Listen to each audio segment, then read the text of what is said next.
সালটা ২০০৭। আমি তখন এসএসসি পরীক্ষার্থী।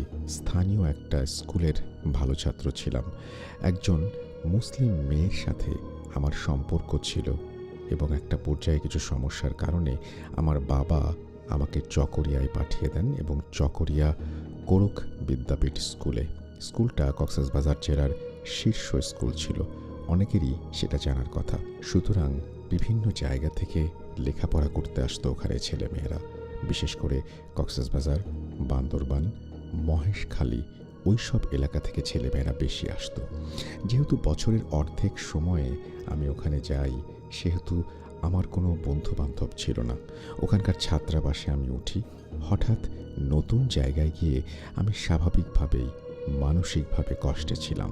ওরকম কারো সাথে কথাবার্তা বলতাম না। হোস্টেল আর আমার সিটের ২টো সিট পরেই একটা ছেলে ছিল, তার নাম অং স্রো। হ্যাঁ রাসেল ভাই, ওর নাম ছিল অং স্রো। আমার মনে হচ্ছে এটা অং ম্রো হবে, কারণ তাই মনে হচ্ছে আমার, আমি ম্রো ধরেই পড়ছি। ম্রো সম্প্রদায়ের ছেলে ছিল। আমি যাওয়ার পরে দেখতাম ও সবসময় চুপচাপ থাকতো, কারো সাথে তেমন কথাবার্তা বলতো না, সবসময় একা একা থাকতো। এবং ওর বয়স একটু বেশি ছিল, অথচ হোস্টেলে থাকা প্রায় সবাই দুষ্টু মনের হয়, আমিও কম ছিলাম না। ফলে অল্প সময়ে আরও ২-৪ জন আস্তে আস্তে সবার সাথে আমার বন্ধুত্ব হয়ে যায়। অং কমার্সের ছাত্র ছিল, তাই একবার পরীক্ষার হলে ও আমার পাশে বসে, অর্থাৎ আমার পাশে ওর সিট পড়ে। ও ইংরেজিতে তেমন ভালো ছিল না। ওই দিন ইংরেজি পরীক্ষায় আমি ওকে অনেক হেল্প করি। পরীক্ষা শেষে বের হয়ে আমাকে ধন্যবাদ জানায় এবং এভাবেই শুরু হয় অংকে জানা। এরপর দুজন ভাত খেতে যাওয়া, আড্ডা দেওয়া শুরু হয়, কিন্তু বিভিন্ন সময় কেবল আমার সাথেই ও কথা বলতো, আর কারো সাথেই মিশত না। আমি প্রথমে ওর সম্পর্কে বেশি কিছু জানতাম না, কিন্তু একটা বিষয় খেয়াল করলাম, ও প্রতিদিন বিকেলে মাগরিবের আজান পর্যন্ত কোথায় যেন চলে যায়, অর্থাৎ হোস্টেলে ফিরে আসে না। আমি ফুটবল ক্রিকেট খেলতাম, ওর না থাকাটা তেমন খেয়াল করিনি কখনো, কিন্তু লক্ষ্য করতাম একটা পলিথিনে কিছু নিয়ে সে কোথায় যেন যাচ্ছে। আবার মাগরিবের আজানের পরে চলেও আসতো, আর সব কিছুই স্বাভাবিকভাবে করত। তো একবার রমজান মাসে সবাইকে ইফতারের দাওয়াত দেওয়া হলো। আমি ইফতারের সময় ওকে ইফতার খাওয়ার জন্য খুঁজতে থাকি। পরে অনেক খোঁজাখুঁজির পরে দেখলাম আমাদের স্কুলের নির্মাণাধীন ভবনের ৪ তলায় একটা রুমে ও ২টো টেবিল পাশাপাশি রেখে পা দুটো দুপাশে দিয়ে মার্শাল আর্ট প্র্যাকটিস করছে। প্রথমে আমি দেখে অবাক হয়ে যাই, কারণ ওর পরনে ব্ল্যাক বেল্ট আর সাদা প্যান্ট, যেগুলো মার্শাল আর্টের খেলোয়াড়রা পরেন। অনেক কঠিনভাবে অনুশীলন করছিল সে। এক পর্যায়ে লাফিয়ে নেমে অনুশীলন করছিল। পরে যখন ঘুরে অনুশীলন করছিল এবং সেই সময় সে আমাকে দেখে ফেলে, ও দাঁড়িয়ে যায়। আর আমিও অবাক হয়ে তাকিয়ে থাকি। পরে ও দৌড়ে এসে আমাকে হাত ধরে বলল, এসব যেন কাউকে না বলি।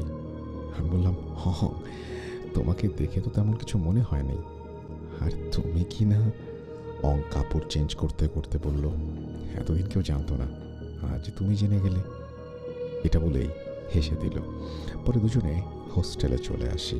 আসার পরে অং আগের মতোই স্বাভাবিক এবং চুপচাপ শান্ত একটা ছেলে, অথচ সে মার্শাল আর্টের ব্ল্যাক বেল্ট ছিল।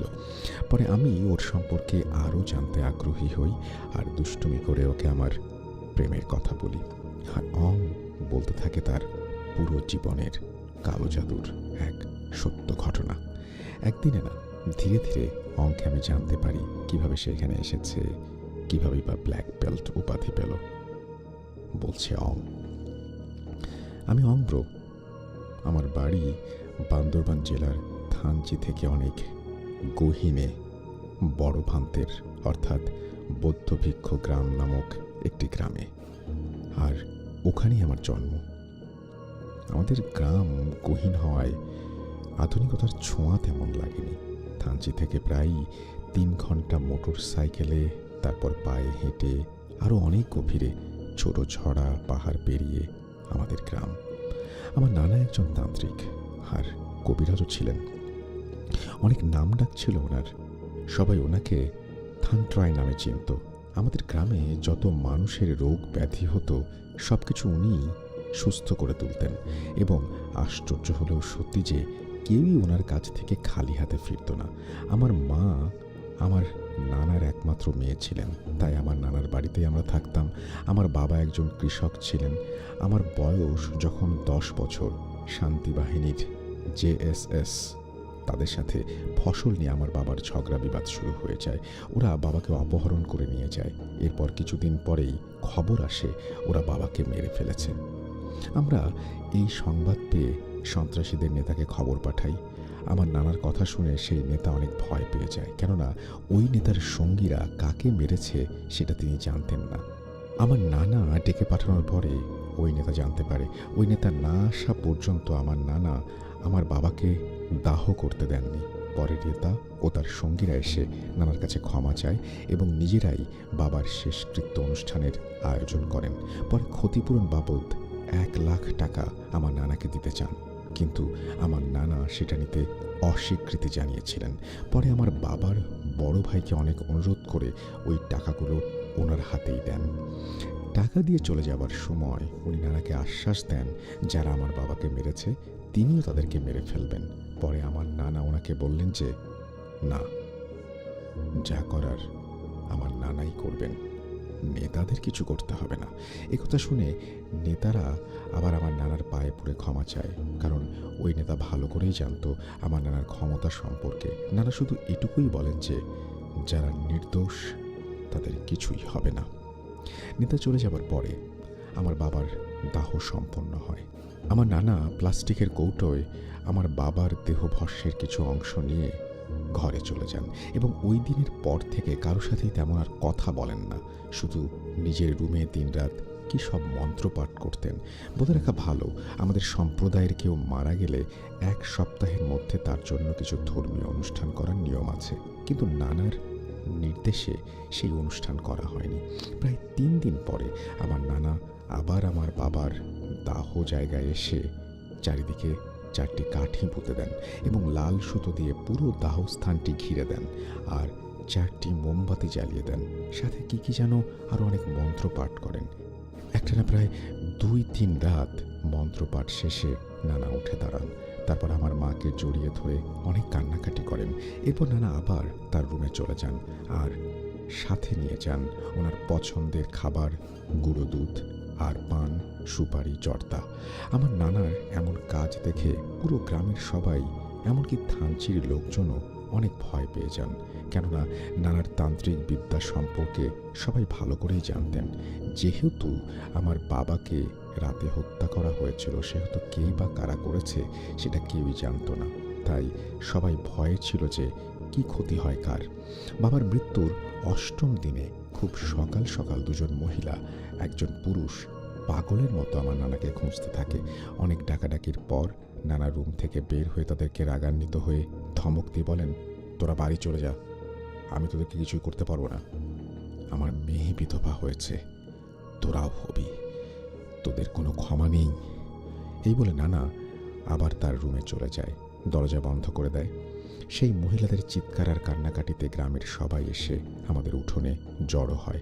পরে নানার কথা অনুযায়ী গ্রামবাসী ওই মহিলা আর পুরুষটাকে চলে যেতে বলেন এবং জিজ্ঞেস করেন তারাই কি আমার বাবাকে মেরেছে কিনা এবং কেনই বা তারা নানার কাছে এভাবে ছুটে এসেছেন। তখন সেই মহিলারা বলতে লাগলেন, আজ থেকে সপ্তাহখানেক আগে সেই 2জন মহিলার একজনের স্বামী আর একজনের ভাই গভীর রাতে বাড়ি ফিরেন। স্বাভাবিকভাবে তারা প্রায়ই রাত করে বাড়ি ফিরত, যেহেতু তারা স্থানীয় সেই শীর্ষ সন্ত্রাসী পার্টির সাথে জড়িত, সেহেতু এ ব্যাপারে বাড়ির অন্যরা তেমন কিছু বলতো না। কিন্তু সেই রাতের 2 দিন পরে এক রাতে তারা দুজনেই বাড়িতে খাবার খেয়ে ঘুমিয়ে যায় এবং একটা সময় বিকট শব্দ করে চিৎকার করে ঘুম থেকে উঠে ভয় পেয়ে কেঁদে ওঠে এবং বলতে থাকে, ও আমাকে মেরে ফেলবে, ও আমাকে মেরে ফেলবে। এভাবে চিৎকার করে কাঁদতে থাকে এবং অবাক করা বিষয় হলো দুজনেরই একসাথে একই সময়ে একই ঘটনা ঘটতে থাকে। দুজনের বাড়ির অন্য সদস্যরা দুঃস্বপ্ন দেখেছে ভেবে প্রথম রাতটা কাটিয়ে দেয়, কিন্তু ওই দিন থেকে কি সকাল কি রাত প্রতি মুহূর্তেই তারা কাঁদতে থাকে আর বলতে থাকে ও আমাকে মেরে ফেলবে।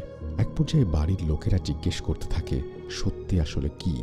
তখন তারা সেই সত্যি বলে দেয় এবং তারা বলে তারাই আমার বাবাকে মেরেছে এবং তারা আমার বাবাকে সবসময় চোখের সামনে দেখছে আর আমার বাবা নাকি ওদের মারতে যাচ্ছে। দুজনের পরিবার একই সাথে একই এলাকায় হওয়ায় তাদের এমন কথা শুনে তাদের পরিবার একই সাথে একটা স্থানীয় কবিরাজের কাছে যান। কবিরাজ এই ব্যাপারে জানতে সন্ধ্যায় আসনে বসেন।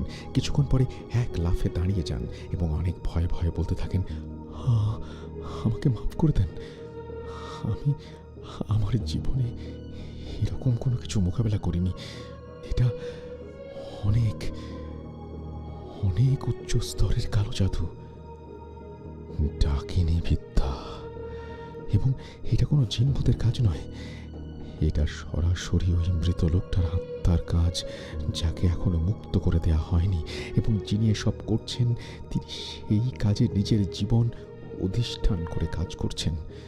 সম্ভবত তোমাদের রোগীর মৃত্যু আগামী 9 থেকে 11 দিনের মধ্যে হবে।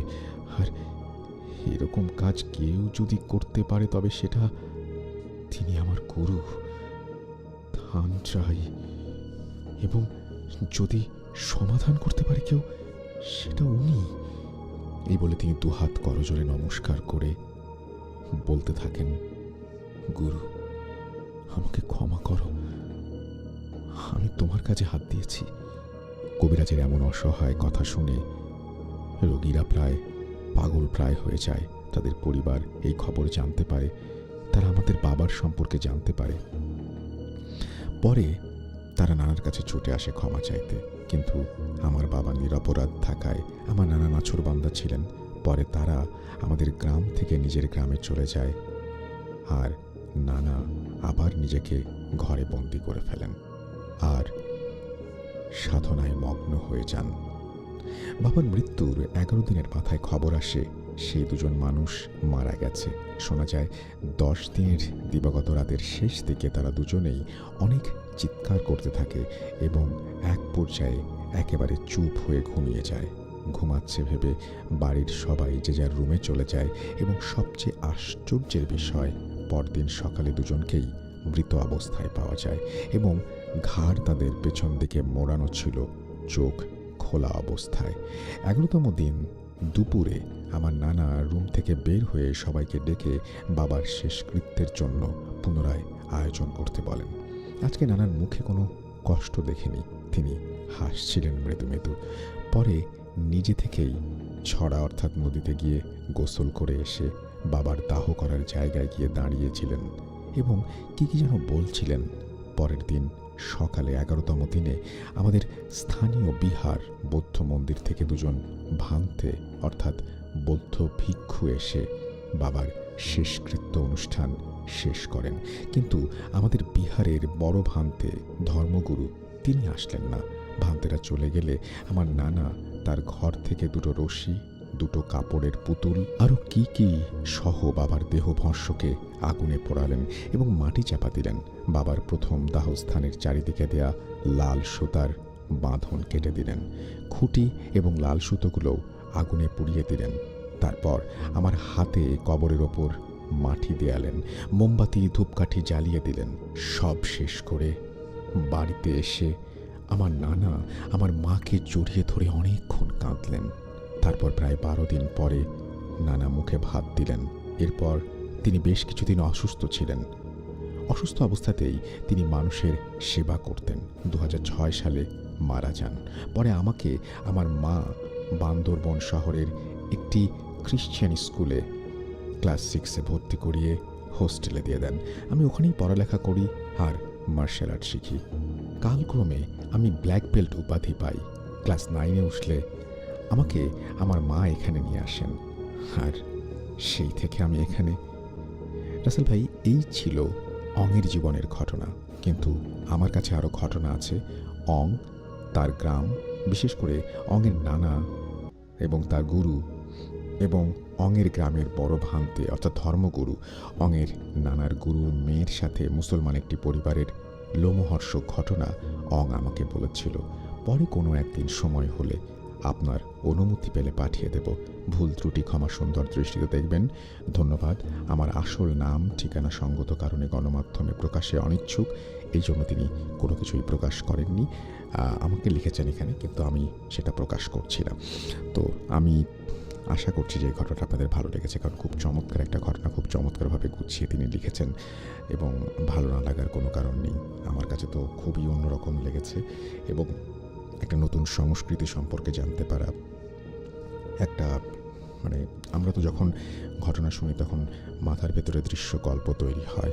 তো এই ঘটনাটা পড়ার সময় আমি সেই পাহাড় দেখতে পাচ্ছিলাম, সেই লাল সুতো দিয়ে ঘেরা জায়গাটা, তারপরে সেই মানে দেহ ভস্য নিয়ে ঘরের ভেতরে নিজেকে বন্দি করে ফেলার দৃশ্যগুলো আমার কাছে খুব অদ্ভুত লাগছিল। আমার মনে হয় আপনারাও ভিজুয়ালাইজ করতে পেরেছেন। যদি করতে না পারেন তাহলে আমি বলবো ঘটনাটা সময় মতো, যদি পরে কোনো সময় পান, আরও একবার শুনবেন, ভালো লাগবে। যাই হোক, আমরা চলে যাব আমাদের পরবর্তী ঘটনায়। আসসালামু আলাইকুম রাসেল ভাই, আশা করি ভালো আছেন আপনার শ্রোতাদের দোয়া আর ভালোবাসায়।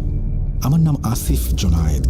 আমার হোম টাউন ময়মনসিংহ, কিন্তু আমার পরিবার সহ আমি গাজীপুরে থাকি। আমি আপনার একজন নিয়মিত শ্রোতা। আমার দৈনন্দিন কাজের মতো ভূত.com একটা অভ্যেসে পরিণত হয়েছে। আমি ক্লাস 7-এ তখন 2016 সাল থেকে ভূত এফএমের সাথে ছিলাম, আর এখন ভূত.com-এর।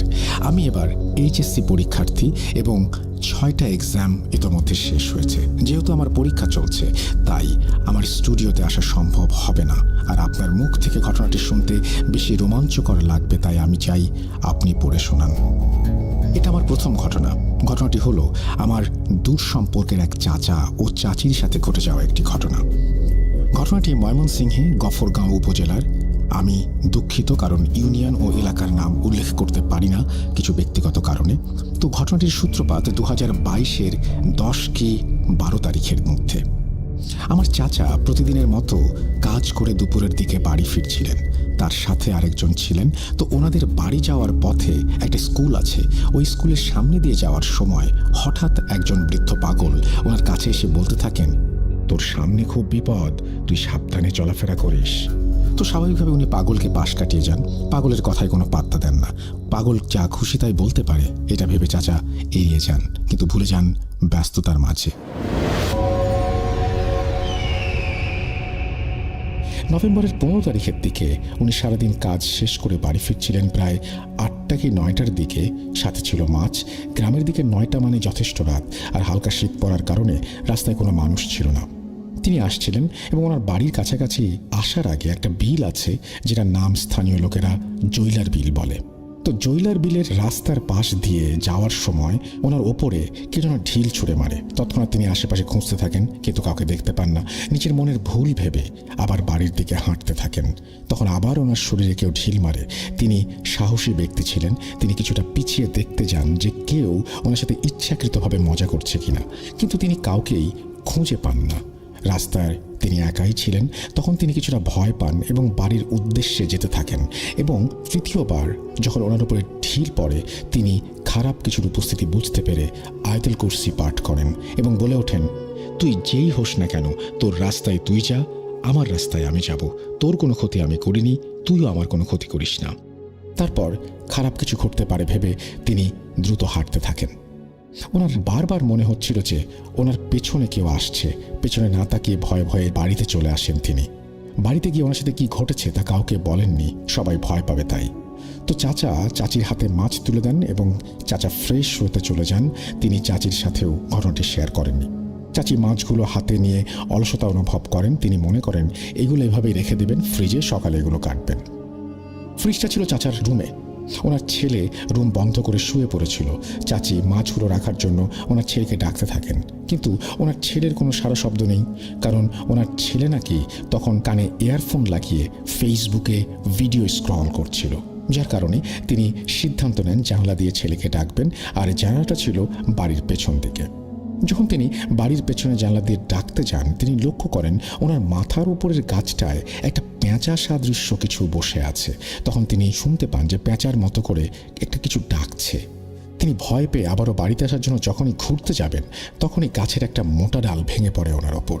গাছ ভাঙার শব্দ শুনে চাচা এবং চাচার ছেলে ছুটে যান এবং চাচিকে অজ্ঞান অবস্থায় দেখতে পান। তারা ধরাধরি করে বাড়িতে নিয়ে আসেন তাকে। ওনার শরীরে প্রচণ্ড জ্বর আসে। তো সকালে ওনারা ময়মনসিংহে নিয়ে যান জ্ঞান না ফেরা এবং প্রচুর জ্বর থাকার কারণে। 2 দিন পর ওনার জ্ঞান ফেরে। তখন সবাই জানতে চায় কি হয়েছিল। তারপর উনি বলেন ওনার ছেলেকে ডাকার সময় তিনি পেঁচার ডাক শুনতে পান, আর আসার সময় ওনার উপরে গাছ ভেঙে পড়েছে। তারপর আর কিছু মনে নেই। তখন আমার চাচার ওই পাগলের কথা মনে পড়ে এবং ঘটনার দিন ওনার সাথে ঘটা সব কিছু সবাইকে খুলে বলেন। কিন্তু ততক্ষণে অনেক দেরি হয়ে গেছে। চাচার পিছনে আর শয়তানটা অনেক বড় ক্ষতি করে দিয়ে যায় এবং ওই চাচি 18 তারিখে সকালের দিকে মারা যান। যখন ওনার দাফন কাফনের জন্য গোসল করান তখন নাকি অন্য চাচিরা ভুক্তভোগীর পিঠে দেখতে পান রক্ত জমাট হয়ে কালো হয়ে আছে। তাদের নাকি দেখে মনে হয়েছিল কেউ মারাত্মকভাবে পিঠে আঘাত করেছে। সঠিকভাবেই দাফনের কাজ সম্পন্ন হয়। আসলে আমাদের সাথে ঘটা অনেক কিছুরই কোনো ব্যাখ্যা হয় না। জিন জাতির যে অস্তিত্ব আছে তা অস্বীকার করার কোনো অবকাশ নেই, কেননা পবিত্র কোরআনে জিনের অস্তিত্ব নিয়ে সূরা জিন নাজিল হয়েছে এবং মহান আল্লাহ তাআলা নাজিল করেছেন এই সূরা। মানুষের মাঝে যেমন ভালো খারাপ আছে, জিনদের মাঝেও ভালো খারাপ আছে। হয়তো চাচির মৃত্যু এভাবেই ছিল খারাপ কিছুর উসিলায়। আমি পরবর্তীতে আমার এক চাচাতো বোনের কাছে জানতে পারি ঘটনাটি। জানি না কতটুকু ভয়ের, কতটুকু গুছিয়ে লিখতে পেরেছি। যার সাথে ঘটে সেই বলতে পারে প্রিয়জন হারানো কতটা বেদনার, কতটা ভয়াবহ। আমার লেখালেখির অভ্যাস নেই একদমই। এর আগে এত লম্বা কোনো কিছু লিখিনি। যাই হোক, আমার জন্য দোয়া করবেন। ঘটনাটি সিলেক্টেড হলে আমাকে জানাবেন। আপনার ঘটনাটি সিলেক্টেড হয়েছে এবং আশা করছি যে আপনি খুশি হয়েছেন সেই জন্য। এবং আপনার লেখা, আপনি বললেন যে আপনার লেখার অভ্যেস নেই, কিন্তু আপনার লেখার হাত খুব ভালো এবং আমি সেই জন্যই আপনাকে অনুরোধ করব যে পরবর্তীতে যদি সময় হয়, সুযোগ হয়, তাহলে আমাদের ঘটনা পাঠাবেন এবং আমাদের ঘটনা পাঠালে আমরা খুবই খুশি হব। আপনার ঘটনার অপেক্ষায় রইলাম। আমাদের ইমেল অ্যাড্রেস russell.booth.com@gmail.com। আপনার নাম, ঠিকানা এবং ফোন নাম্বার সহ আপনার ঘটনা পাঠাতে হবে আমাদের কাছে। আমরা চলে যাব আমাদের পরবর্তী ঘটনায়।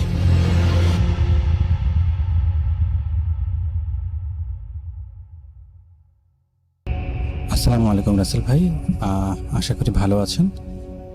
আমরা জানি আপনি সবসময় ভালোর দলে।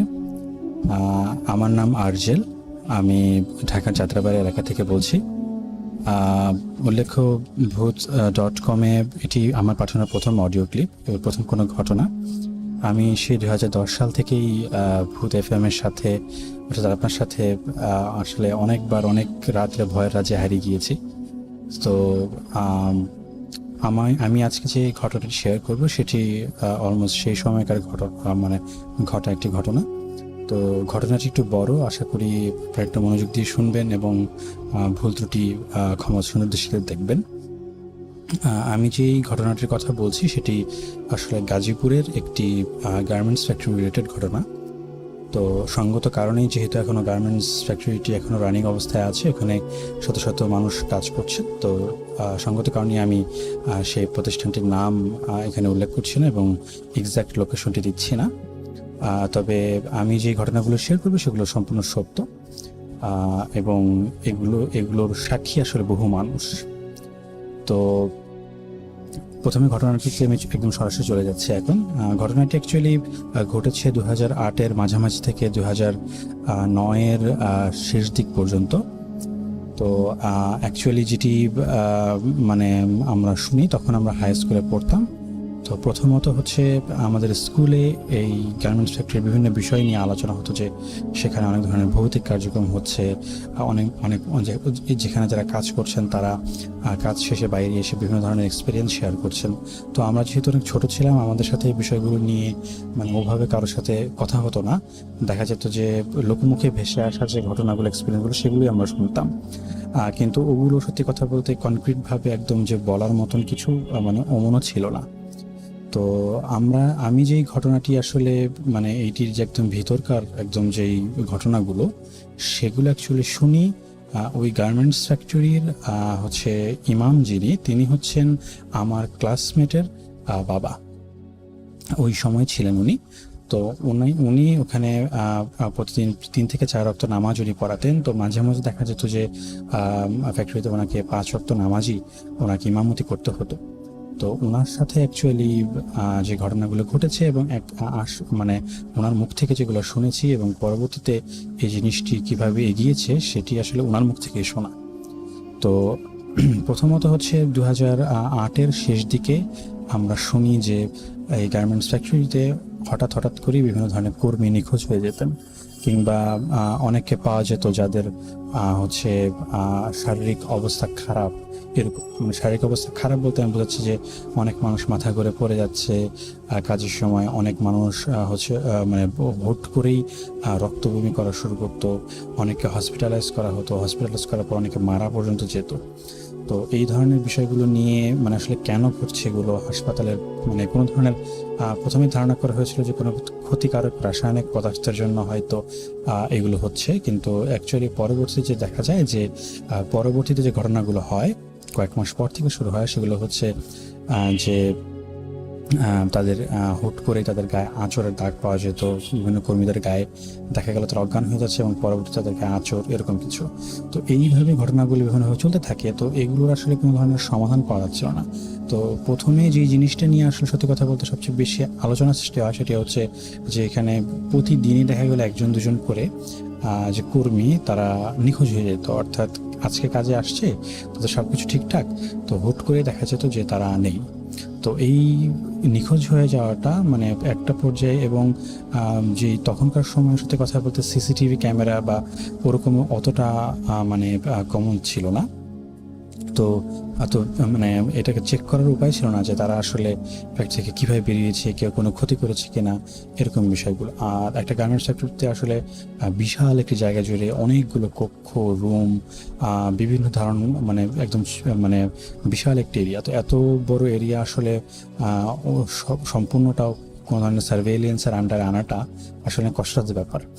তো যাই হোক, তো ওই নিখোঁজ হওয়ার পর থেকে যে জিনিসটা শুরু হয়, প্রতিদিনই ভাবে করে কয়েকজন করে মানে কাজে তারা যাচ্ছে আজকে, কিন্তু পরে তারা আর কাজ থেকে বাড়িতে ফিরে যাচ্ছে না। তো তাদের যে ফ্যামিলি মেম্বার আছে তারা পরের দিন সকালে হয়তো গার্মেন্টসের মানে গেটের সামনে দাঁড়িয়ে থাকতেন, তারা মানে দেখতে চাইতেন যে তাদের স্বজন আসলে ভিতরে আছে কিনা, তাদের যে ফ্যামিলি মেম্বার যারা এখানে ওয়ার্কার, কিন্তু ওরকম কোনো রেসপন্স মিলতো না। তো এভাবে করে, এবং আরেকটি বিষয় হচ্ছে যে যেহেতু গার্মেন্টস ফ্যাক্টরিতে দেশের বিভিন্ন জায়গা থেকে মানুষজন আসলে কাজ করতে আসতো, সবার আসলে মানে মানে মানে দেখা গেল যে খুব ভালো ব্যাকগ্রাউন্ড থেকে খুব কম মানুষজনই আসতো। তো বেশিরভাগ সময় দেখা যেত যে তারা কোনো একটা হয়তো গার্মেন্টস কর্তৃপক্ষের কাছে কোনো একটা ক্ষতিপূরণ পেয়ে এই জিনিসটা নিয়ে তারা চুপসে যেত বা এটি নিয়ে তারা কোনো স্টেপ নিত না। তো এইভাবে করে আসলে চলছিল। তো যেই জিনিসটা শুরু হয় 2009-এর শুরুর দিকে ব্যাপক আকারে ঝামেলা হওয়া শুরু করে। ঝামেলা বলতে যেটা আমি বোঝাচ্ছি সেটা হচ্ছে এবার বিভিন্ন ওয়ার্কারদের মৃত অবস্থায় পাওয়া যাচ্ছিল, তাদের হাত পা কাটা, কারো মাথা কাটা এরকম। তো এই বিষয়গুলোকে মানে কিভাবে যেন অনেক সময় এড়িয়ে যাওয়া হতো আর কি, গার্মেন্টস হচ্ছে বিষয়গুলোকে এড়িয়ে যেত। এগুলোকে আইন শৃঙ্খলা রক্ষাকারী বাহিনীর আন্ডারে এনে কিছু করা বা এইসবের স্টেপ আমরা তখন শুনিনি যে গার্মেন্টস কর্তৃপক্ষ নিয়েছে, কিংবা নিলেও আমরা আসলে সত্যি কথা বলতে ওরকম সংবাদ পাইনি। তো আমাদের যিনি আঙ্কেলের নাম হচ্ছে মফিদ আঙ্কেল। তো সেই আঙ্কেলের কাছ থেকে পরবর্তীতে আসলে ঘটনার একদম বিবরণগুলো আমরা এভাবে শুনতাম। তো উনি যে জিনিসটা প্রথমে ফেস করেন আমি সেটি শেয়ার করছি। উনি প্রথমে যেটা ফেস করেন সেটি হচ্ছে যে একদিন উনি রাতের বেলা উনি ফজরের নামাজ পড়াবেন, ওদিন উনি ফ্যাক্টরিতে থেকে গিয়েছেন। তো ওনাকে আসলে থাকার জন্য একটি জায়গা করে দেওয়া হয়েছিল, সেটি হচ্ছে যে উনি একটি স্টোর রুমে থাকতেন, একটি ছোট স্টোর রুম, সেখানে একটি চৌকির মতো ব্যবস্থা করা ছিল, ওখানে তিনি বিশ্রাম নিতেন, ওখানে উনি থাকতেন যদি রাত্রে ওনাকে গার্মেন্টসে থাকতে হতো তাহলে। তো এই অবস্থায় উনি দেখছিলেন যে ওনাদের যে করিডোর, দরজার সামনে করিডোর, সেই করিডোরের সামনে দিয়ে একটি ছায়া আসছে আর যাচ্ছে খুব দ্রুত, অর্থাৎ মানে একবার ডান থেকে বামে, একবার বাম থেকে ডানে, এইভাবে আসা যাওয়া করছে। তো ওই আঙ্কেল হচ্ছে তার যে রুমের যে দরজাটি সেটি কিছুটা খোলা রেখেছিলেন। তো ওইখান থেকে উনি অবয়বটার মানে অস্তিত্ব টের পাচ্ছিলেন যে আসতে যাচ্ছে। তো উনি যেটা এরপরে যেটা করেন সেটা হচ্ছে যে নর্মালি ওটি একটি স্টোর রুমের জায়গা, তো ওইখানে আসলে সাধারণত অত রাত্রে মানে কোনো ওয়ার্কারদের কাজেও আসার সম্ভাবনাটা খুব কম ছিল। তো উনি সন্দেহবশত উনি যেটা করেন, উনি উঠে দাঁড়ান বিছানা থেকে এবং উনি দরজাটাকে আর একটু বড় বড় আকারে খুলে দেন। তো খুলে দেওয়ার পরে উনি যেটা দেখেন সেটা হচ্ছে একটি অস্বাভাবিক রকমের কালো রঙের একটি মানুষ, প্রায় তার উচ্চতা 6 থেকে 6.5 ফিট হবে, এবং তার হাত পা হচ্ছে প্রচণ্ড কালো এবং হাতের নখগুলো বিশাল বড় বড়। তো উনি প্রথমে যেটা দেখেন যে ওটা হচ্ছে ওনাকে ক্রস করে সামনের দিকে এগিয়ে যাচ্ছিল করিডোর দিয়ে। উনি তখন দরজা থেকে একটু ভিতরে দাঁড়িয়ে আছেন। তো ওই অবস্থায় উনি দেখলেন যে প্রথমে উনি দেখেন যে ওই জিনিসটার পিঠ দেখেন যে এটা হেঁটে যাচ্ছে। ওটি পরনে ছিল একটি, আমরা গ্রামের যারা কৃষক আছেন তারা অনেকে লুঙ্গি বা ধুতিকে আগে যে কাছা দিয়ে পরা জিনিসটাকে যেটা বলে, ওইভাবে একটা সাদা রঙের মানে লুঙ্গি বা ধুতির মতো কিছু একটা কাছা দিয়ে পরা।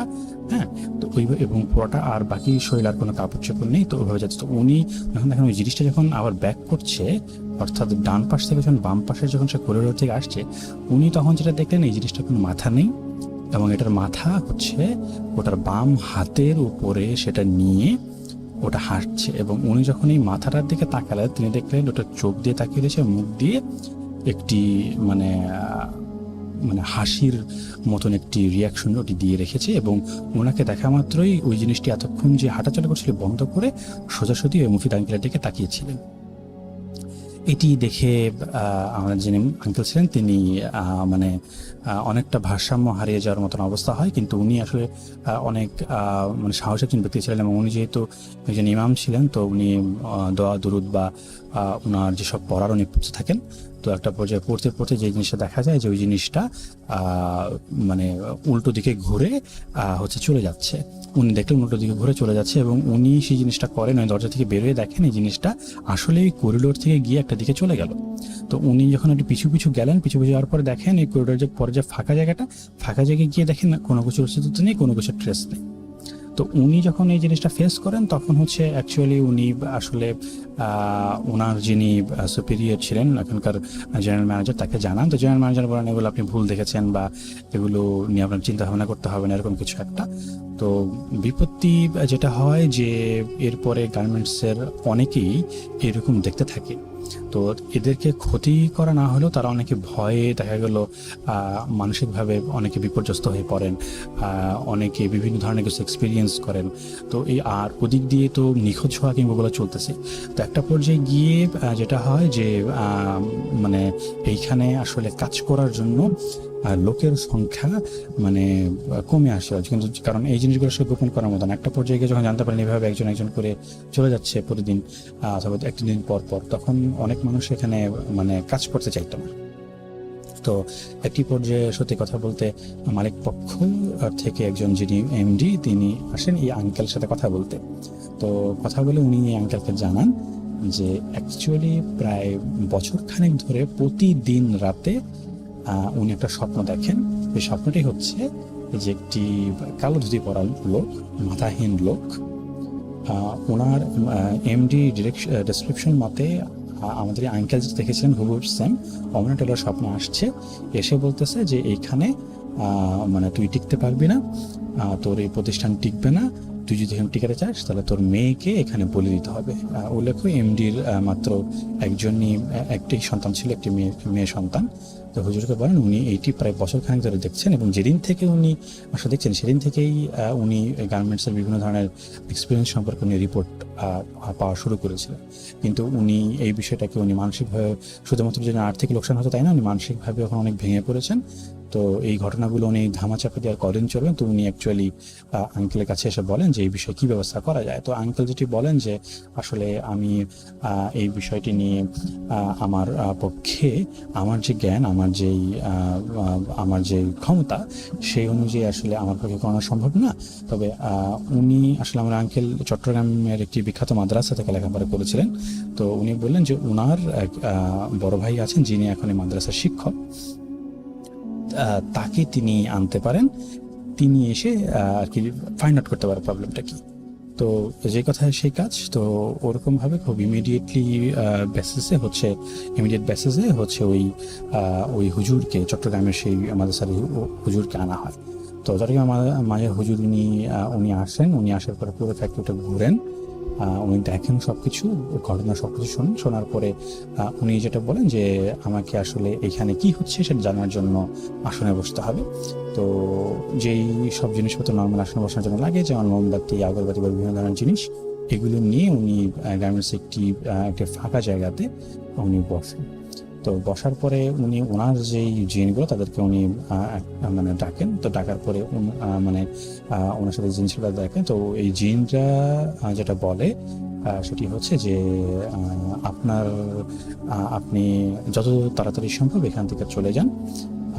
এই জায়গাটিতে এত বড় শয়তানের মাধ্যমে এই জায়গাগুলোতে এমন কিছু কাজ করা হয়েছে, কুফরি কালামি করা হয়েছে, কিংবা এখানে কোনো কালো যাতে এমন কিছু একটা হবে করা হয়েছে যে এইখানে মানে এই সমস্যাটার মানে সলভ যারা করতে যাবে তাদেরকে নিঃশেষ করে দেওয়া হবে এমন কিছু একটা। তো আমাদের মানে ওই জিনরা বলছে যে তাদের শক্তিতে এটা কুলাবে না কাজ করা।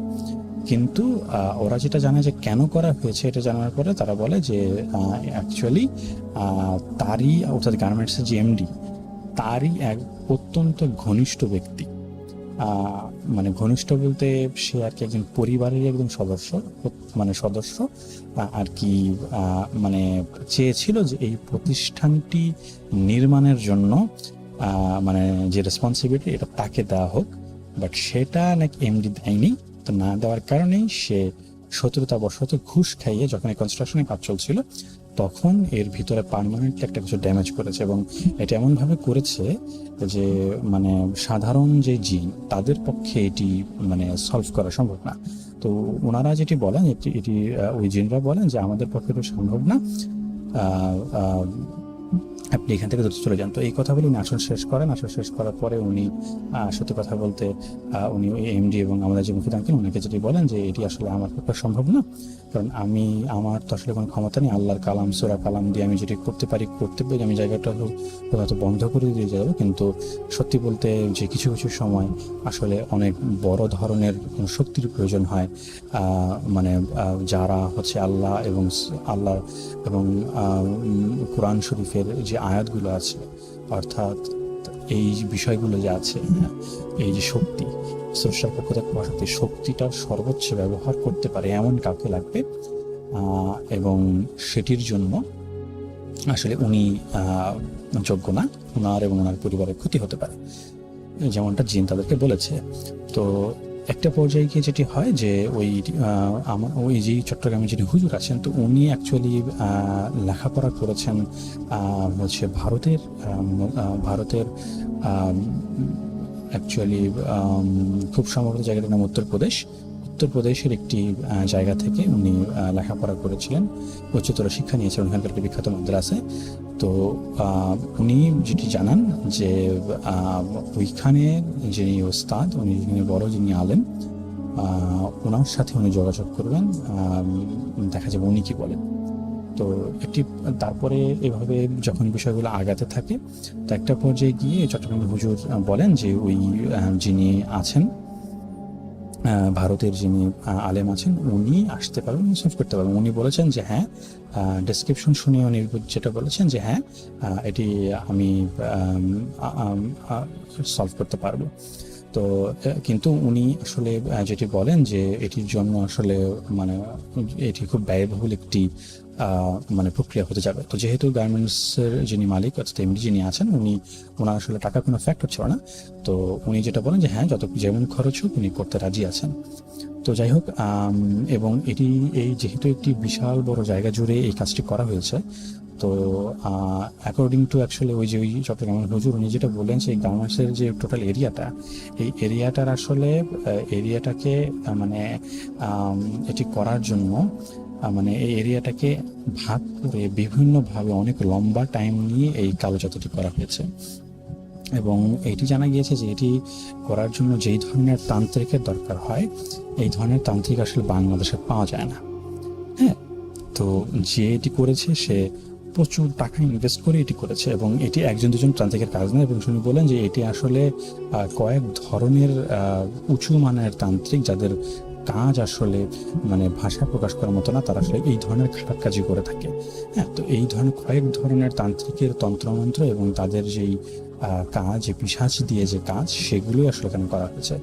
যাই হোক, একটা পর্যায়ে গিয়ে ওই ভারতের যিনি আলেম আছেন উনি আসলে সাজেশন দেন যে প্রতিষ্ঠানটি বন্ধ করে রাখার জন্য, কারণ এখন যেহেতু জিনিসটা ফাইন্ড আউট করা হয়ে গেছে, তো সত্যি কথা বলতে ওই পিশাচদের আরও কোনো ভয়ঙ্কর রূপ হতে দেখা যেতে পারে এর জন্য। তো ওই ভারতের আলেম বলেন ফ্যাক্টরিটিকে বন্ধ করে দেওয়ার জন্য, এবং উনি দ্রুত বাংলাদেশে আসা ট্রাই করবেন। তো একটা পর্যায়ে গিয়ে হ্যাঁ, উনি 2 সপ্তাহ টাইম নিয়ে বাংলাদেশে চলে আসেন, এবং উনি শুধু একা আসেননি, উনি প্রায় 10 জন ওনার অ্যাকচুয়ালি ওখানকার সাবঅর্ডিনেট তাদেরকে উনি নিয়ে আসেন সাথে করে। এবং চট্টগ্রামের যে মাদ্রাসা যে হুজুর আছেন ওনাকে বলেন আরও 30 জন হাফেজে কোরআন তাদেরকে আনার জন্য। তো এইভাবে করে অলমোস্ট প্রায় 40-50 জন একটা বিশাল টিম, উনি আলেম বলেন যে 3 দিন ধরে এক নাগারে সেখানে যেই পয়েন্টগুলোতে ওই কানজাদা করা, সেই পয়েন্টগুলোতে একজন একজন করে বসিয়ে 24 ঘন্টা কোরআন শরীফ পড়া হবে, টোটাল 72 ঘন্টা, অর্থাৎ 1 সেকেন্ডের জন্য হচ্ছে এখানে কোরআন তেলাওয়াত থামানো যাবে না। এবং ওই যে বড় হুজুর যিনি আছেন, যে ভারতের যিনি বড় আলেম আছেন, উনি এই সবগুলো পয়েন্ট একদম মধ্যবর্তী এখানে বসে উনি ওনার যে প্রসেস সেটি উনি করে যাবেন। তো ওনারা যেটি বললেন যে উনি যেটি বলেন যে এইখানকার পিশাচটি এত শক্তিশালী যে একে আসলে তাড়ানো সম্ভব না। একে যেটা করতে হবে, একে মানে নিঃশ্বাস করতে হবে। একে যদি নিঃশ্বাস করা না যায় তাহলে এটি মানে আর যাই করি ঘুরে ফিরে এটা চলে আসবে, এটা এত শক্তিশালী। তো যাই হোক, যে কথা সেই কাজ। তো এইভাবে করে ওই প্রসেসগুলো ফলো করতে থাকেন। তো স্বাভাবিকভাবেই ওখানে সাহায্য সহযোগিতার জন্য আমাদের ওই যে মুফিদ আঙ্কেল যিনি ইমাম উনি ছিলেন, চট্টগ্রামের হুজুর ছিলেন, এরকম অনেকে ছিল, গার্মেন্টস কর্তৃপক্ষের যারা এমডি তারাও ছিলেন ওখানে, এমডি ডিরেক্টর সবাই ছিলেন। তো ওই প্রসেসে মানে দেখা গিয়েছে যে 30টা পয়েন্টে বিভিন্নজনকে বসিয়ে দেওয়া হয় এবং হাফিজে কোরআন তেলাওয়াত শুরু করেন। তো ওনারা মানে ওই মুফিদ আঙ্কেলের ভাষ্য মতে যারা কোরআন তেলাওয়াত করছিলেন এদের অনেকেই হচ্ছে অজ্ঞান হয়ে যাচ্ছিল। তো ওই অজ্ঞান হয়ে যাচ্ছিল এবং তাদের জায়গায় যেন কাউকে মানে বসানো, যেমন ওরকম ব্যাকআপ প্রত্যেকের পাশে রেডি ছিল। এবং যারা অজ্ঞান হয়ে যাচ্ছিল তারা যখন জ্ঞান ফিরত, তাদেরকে জ্ঞান ফিরে আনা হতো, তারা যেটা বলতো যে সামনে ওনারা দেখছিলেন যে এই পিশাচগুলো তাদের সামনে এসে ওই পিশাচরা একে একে তাদের চোখ উপড়ে ফেলছে, তাদের কান ছিঁড়ে ফেলছে, তাদের একটা একটা করে হাতের আঙ্গুল এগুলো ছিঁড়ে ফেলছে, পা ছিঁড়ে ফেলছে, পেট থেকে তারা নাড়ি ভুড়ি বের করে এনে দেখাচ্ছে। তো এই জিনিসগুলো যখন প্রদর্শন হচ্ছিল অনেকেই হচ্ছে এগুলোকে সহ্য করতে না পেরে ওরা অজ্ঞান হয়ে যাচ্ছে। তো এইভাবে করে করে 72 ঘন্টা নানান প্রতিকূলতার পরে হচ্ছে যেই বড় হুজুর যিনি আছেন, অর্থাৎ বড় আলেম যিনি, ওই আলেম যেটা দেখেন উনি যেখানে বসে কাজগুলো করছিলেন, যে ওনাকে একদম ঘিরে প্রায় একাধিক পিশাচ উনিকে ঘিরে আছেন। তারা ওই আলেমকে গালিগালাজ করছেন, তারা ওই আলেমকে হচ্ছে মৃত্যুর হুমকি দিচ্ছেন, তার পরিবারের মৃত্যুর হুমকি দিচ্ছেন। এবং ওই আলেম কোথা থেকে এসছেন, ওনার বাবা মার নাম কি, সব কিছু পিছাসে বলে, এবং আরও অনেক ভয়ঙ্কর কার্যকলাপ যেগুলো হয়তো ওই বড় হুজুর যিনি আছেন তিনি সব কথা আসলে বলেননি। তো এই জিনিসগুলো, তবে এইখানের মানে অদ্ভুত বিষয়টি হচ্ছে যে এইখানে যারা আসলে জিনিসগুলো ফেস করে সবাই হচ্ছে প্রসেসে যুক্ত ছিল। সব প্রসেসের বাইরে, যেমন আমাদের মুফিদ আঙ্কেল ভাই, তারা কিন্তু আসলে কিছু দেখেনি। তারা যেটা করে যে একদম যখন 72 ঘন্টা যখন একদম শেষ হয়ে যাবে, সে শেষ হওয়ার 5 থেকে 10 মিনিট এইটুকু টাইমে ওনারা অনেক বাজে কান্নার আওয়াজ শুনেছেন, অর্থাৎ আর্তনাদ করছে। অর্থাৎ একটা হচ্ছে প্রাণীকে মানে জবেহ করার সময় তারা যেই রকম একটা আর্তনাদ করে, ওরকম আর্তনাদের আওয়াজ তারা আসলে মানে শুনেছেন। এবং ওনারা যেটা বলেন যে এই 5 থেকে 10 মিনিট এই আর্তনাদের খাওয়া এতটাই মানে ভয়ঙ্কর ছিল যে মুফিদ আঙ্কেল বা ওনারা যারা ছিলেন ওরা হচ্ছে কান বন্ধ করে রাখতে হচ্ছিল। যাই হোক, এই প্রসেসটা যখন আর্তনাদের থেমে যায় তখনই আসলে অফিসিয়ালি এই প্রসেসটা সম্পূর্ণ হয়। তো ওই যে বড় হুজুর উনি বলেন যে তোমরা হচ্ছে এই গার্মেন্টসের হচ্ছে এই যতগুলো ভবন আছে, যতগুলো রুম আছে, সেগুলো তন্ন তন্ন করে খুঁজতে হবে। তো এখন ওনারা বললো যে কী খুঁজতে হবে, পরে বললো যে এই যে কালো জাদু করার পরে এই যে এই পিশাচগুলোকে প্রসেসের মাধ্যমে হত্যা করা হয়েছে। মানে বলেন এই পিশাচগুলোর তাদের যে শরীর, অর্থাৎ তাদের যে তারা কোনো ফিজিক্যাল কোনো ধরনের প্রুফ তারা যে মারা গেছে এগুলো হচ্ছে এই ভবনের বিভিন্ন জায়গা পাওয়া যাবে, কিন্তু তিনি শিওর বলতে পারলেন না যে তিনি ঠিক কোথায় জায়গা পাওয়া যাবে। তো তবে উনি আইডিয়া দিলেন যে যেসব জায়গাতে অনেক দুর্গন্ধ, যেমন যেমন হচ্ছে টয়লেট কিংবা এমন কোনো জায়গা যেখানে মানুষ সচরাচর আসলে মানে ওই জায়গাটায় মানুষ যায় না, মানুষের শ্বাস প্রশ্বাস যে জায়গাটাতে যায় না, হ্যাঁ, মানুষ যেখানে দাঁড়ায় না, মানুষ যেখানে অবস্থান করে না, এমন কোনো জায়গা যেগুলো আছে, অর্থাৎ দুর্গন্ধযুক্ত জায়গা এবং অন্য একদম বদ্ধ জায়গা, এরকম জায়গাগুলোতে তারা হচ্ছে কিছু না কিছু জিনিস পাবে।